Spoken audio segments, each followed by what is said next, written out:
जहाँ कहीं असामाजिक काम होते हैं, अब जैसे टिकरी बॉर्डर के ऊपर एक व्यक्ति को जिंदा जला दिया गया, हम इसका विरोध करते हैं। एक बंगाल की युवती ने आरोप लगाया कि मेरे साथ यहाँ पर बलात्कार हुआ है, किसान नेताओं ने किया है। कि हरियाणा में सरकार आपकी, केंद्र में आपकी, इनको फिर रोकते क्यों नहीं, देखो, जब तक ऐसे लोग या कार्रवाई क्यों नहीं की जाती आपकी तरफ से? जब तक ऐसे लोग मासूम लोगों को बहका के उनके कंधे के ऊपर बंदूक चलाने में कामयाब होते हैं, तब तक संयम से काम लेना पड़ता है, क्योंकि ये लोग आग लगा के खुद पीछे हट जाते हैं और निर्दोषों को मरवा देते हैं। इसलिए संयम से काम लेना पड़ता है। सरकार ने संयम बरता है। अब क्योंकि ये लोग बेनकाब हो चुके हैं, अब इनसे निपट लिया जाएगा। आप देख रहे हैं नवोदय टाइम्स पंजाब केसरी टीवी।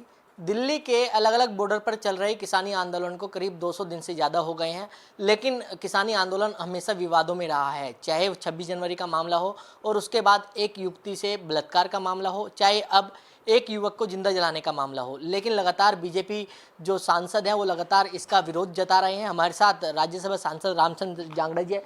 जांगड़ा साहब, लगातार आप विरोध जता रहे हैं किसानी आंदोलन का। चाहे पिछले दिनों आपका जब मैंने इंटरव्यू किया था तो आपने विरोध जताया था, आपने कहा था कि जिस तरीके से किसान नहीं है, जो घर से नकारे लोग हैं वो लोग बैठे हैं। क्या कहेंगे आज फिर एक? देखिए, मैं आंदोलन का विरोध नहीं कर रहा, मैं उन सामाजिक तत्वों का विरोध कर रहा हूँ। देश में लोकतांत्रिक प्रणाली है और किसी को भी आंदोलन करने का और अपनी बात कहने का अधिकार है। वो धरना करे, प्रदर्शन करे, ये चीज़ों का ये संवैधानिक अधिकार है। हम आंदोलन का विरोध नहीं करते हैं, लेकिन जहाँ कहीं असामाजिक काम होते हैं, अब जैसे टिकरी बॉर्डर के ऊपर एक व्यक्ति को जिंदा जला दिया गया, हम इसका विरोध करते हैं। एक बंगाल की युवती ने आरोप लगाया कि मेरे साथ यहाँ पर बलात्कार हुआ है, किसान नेताओं ने किया है, रेल में मेरे साथ अभद्रता हुई है, और उसने यहाँ तक कहा कि मैं अकेली हूँ जिसको मैंने आवाज़ उठाई है, लेकिन वहाँ पर रोज़ भी बहुत सी ऐसी महिलाएं आती हैं जिनका पेशा ये है। वहाँ पर नशा होता है, वहाँ पर पड़े हुए लोग, सड़क के ऊपर नशे के अंदर पड़े हुए लोग मिलते हैं। और ये मैं नहीं कह रहा, ये सिंघू बॉर्डर के आसपास के 14 गांव के लोग कह रहे हैं कि हमारी बहन बेटियों की इज्जत सुरक्षित नहीं है, यहाँ पर असामाजिक तत्व हैं। कोई बोलता है तो एक युवक का हाथ काट दिया गया तलवार से, घोड़े निहंगों के उनके ऊपर हमले कर देते हैं। एक मोटरसाइकिल के ऊपर लड़का साइड से क्रॉस कर रहा था तो उसको बुरी तरह से उसको पीटा गया, उसको गंभीर चोटें आई, उसको हॉस्पिटलाइज करवाना पड़ा। ये हमारे आरोप नहीं है, ये तथ्य हैं जो लोग वहाँ पर बता रहे हैं। 14 गांव के लोग इकट्ठे होकर विरोध कर रहे हैं। तो इसलिए हम ये कहते हैं कि किसान को तो पता चल गया। क्योंकि सर मैं आपको रोकूंगा यहाँ पर, क्योंकि आपने कहा है कि लोग 14 गांवों के इकट्ठा हैं, वो विरोध जता रहे हैं। क्योंकि पिछले दिनों जिस तरीके से विरोध देखने को मिला था वहाँ पर, तो वो सब जो है वो बीजेपी के नेता निकले थे। क्या बीजेपी इसका विरोध कर रही है? नहीं, कौन से बीजेपी के नेता निकले थे? वहाँ पर कोई बीजेपी का नेता नहीं निकला था। बीजेपी कहीं इसमें कोई रोल अदा नहीं कर रहा है। ये तो केजरीवाल और कांग्रेस का आंदोलन है। अब आंदोलन के बीच में राकेश टिकैत का ये कहना कि महात्मा गांधी की हत्या करवाते हैं फिर मंदिर बनवाते हैं, ये क्या सिद्ध होता है इससे? ये क्या प्रदर्शित करता है? लेकिन उन्होंने एक चीज़ और कही है कि अगर किसी किसान ने ऐसा किया है तो उसके ऊपर मुकदमा दिया जाना चाहिए। किसान की वो बात करता है, मंदिर की भी बात करता है, महात्मा गांधी की भी बात करता है, वो है किसका? हमें ये समझ लेना चाहिए अच्छी तरह से। रात को कांग्रेस जो उसको पढ़ाती है, दिन में वो चैनल के सामने वो बात वो कह देता है, वहीं से फंडिंग होती है। वहाँ पर जो लोग बैठे हैं उनको फ्री की बिजली की, सबकी एसी की, कूलर की सुविधा केजरीवाल सरकार ने दी हुई है। लगा सीधी कुंडी बिजली की लगाई हुई है, उसने इजाज़त दी हुई है कि कितनी बिजली खर्च करो। ये मोदी विरोध आंदोलन है, ये भाजपा विरोध आंदोलन है, किसान आंदोलन नहीं है। किसानों की समझ में आ गया है अब, क्योंकि पहले किसान भ्रमित था, उसके कंधे के ऊपर बंदूक रख के चलाई जा रही थी।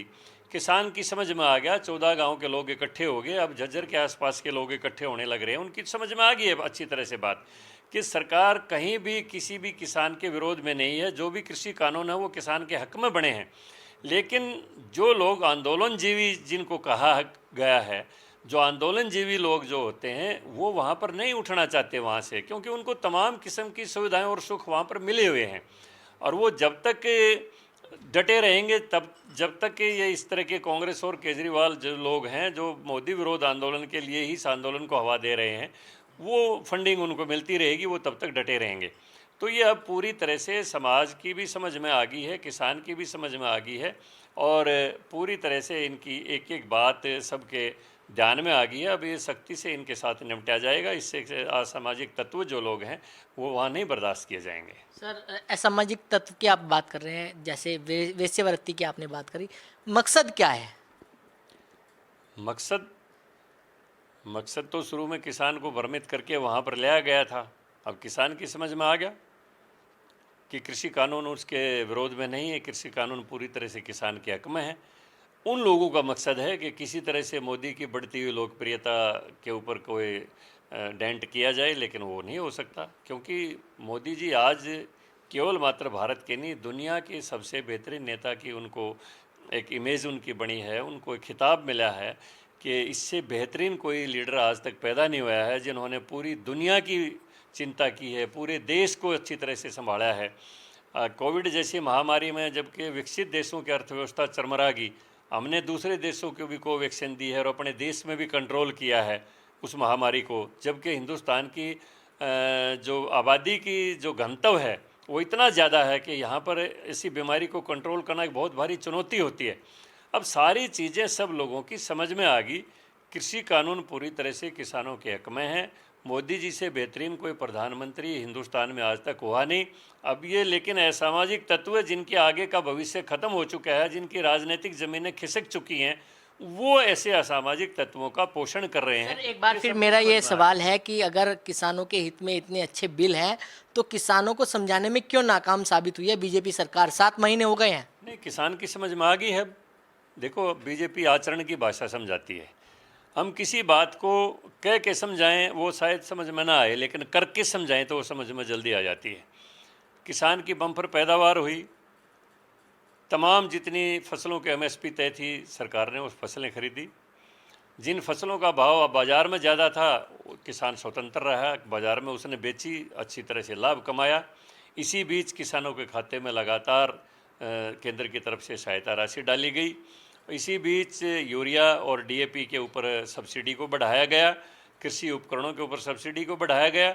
तो किसानों की समझ में आ गई, क्योंकि आचरण की भाषा दुनिया समझती है, कहने से कुछ नहीं होता है। मोदी जी का और केंद्र सरकार का और हमारे कृषि मंत्रालय का जो आचरण रहा लगातार, अब किसानों की समझ में आ गया कि कहीं भी कोई कृषि कानून हमारे विरोध में नहीं है। सर जो आपने आरोप लगाया वेश्यावृत्ति का, बहुत बड़ा आरोप आप किसानों के ऊपर लगा रहे हैं। मैं किसानों के ऊपर कोई आरोप नहीं लगा रहा हूँ। ये वहाँ पर बंगाल की युवती ने आरोप लगाया है। उन्होंने कहा है कि मेरे साथ बलात्कार हुआ है और बहुत महिलाएं वहाँ पर आती हैं, ये अनैतिक कार्य होते हैं। मैं आरोप नहीं लगा रहा हूँ, ये वहाँ पर जिसके साथ घटना घटी है उनके आरोप को मैं दोहरा रहा हूँ।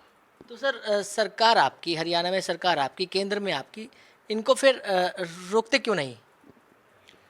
देखो, जब तक ऐसे लोग या कार्रवाई क्यों नहीं की जाती आपकी तरफ से? जब तक ऐसे लोग मासूम लोगों को बहका के उनके कंधे के ऊपर बंदूक चलाने में कामयाब होते हैं, तब तक संयम से काम लेना पड़ता है, क्योंकि ये लोग आग लगा के खुद पीछे हट जाते हैं, निर्दोषों को मरवा देते हैं।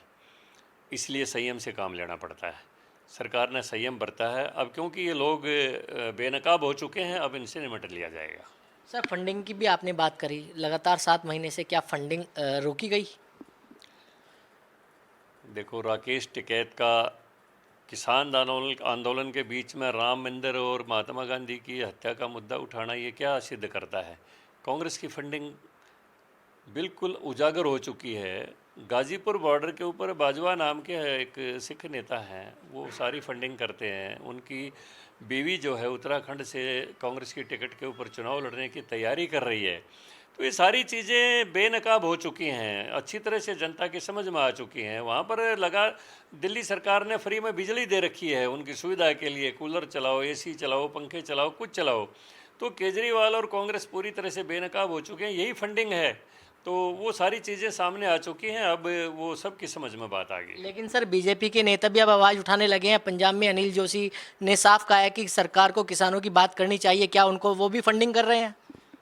नहीं, किसानों की बात सुनने का मतलब और कहने का मतलब तो कोई फंडिंग का मामला नहीं है। ये तो कोई भी कह सकता हो भाई किसानों की बात सुननी चाहिए, और सुनने लग रहे हैं। और हमारे कृषि मंत्री महोदय ने पिछले हफ्ते भी इंटरव्यू में कहा कि सरकार के दरवाजे आज भी खुले हैं। अगर उनको कहीं भी कृषि कानूनों में कोई कमी दिखाई देती है और बेहतरीन सुझाव है, आज भी हम मानने के लिए तैयार हैं, उस सुझाव के ऊपर अमल करने के लिए तैयार हैं। हमें समझाए तो कोई कि यहाँ पर काला कानून में बताते हो तो इसमें ये कालापन है, तो कोई समझाए, हम आज भी समझने के लिए तैयार हैं। तो इसमें कोई उससे इसका कोई मेल जोल नहीं है। सरकार के दरवाजे सदैव खुले हैं, डेमोक्रेटिक व्यवस्था है, प्रजातांत्रिक प्रणाली है। इसमें कोई भी आदमी अगर उसको लगता है कि कोई उसको गलत दिखाई देता है तो कभी भी अपनी बात को कह सकता है।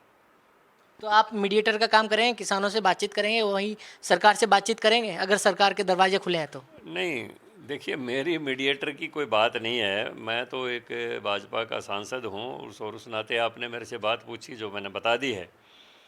अगर मेरी पार्टी मेरी कोई जिम्मेवारी लगाए तो पार्टी का मैं सिपाही हूँ, कोई भी जिम्मेवारी लगाए मैं काम करने के लिए तैयार हूँ। इसमें कोई मीडिएटर का और उसका कोई विषय नहीं है। तो बिल्कुल ये थे राज्यसभा सांसद रामचंद्र जांगड़ा जी, जिन्होंने नवोदय टाइम्स पंजाब केसरी से खास बातचीत की। दिल्ली से कमल कुमार कंसल, नवोदय टाइम्स पंजाब केसरी टीवी। हमसे जुड़े रहने के लिए हमारे YouTube चैनल को सब्सक्राइब करें और नई वीडियो की नोटिफिकेशन के लिए बेल आइकॉन को दबाएं। अगर आप ये वीडियो Facebook पर देख रहे हैं तो लाइक जरूर करें और ज्यादा से ज्यादा शेयर करें। धन्यवाद।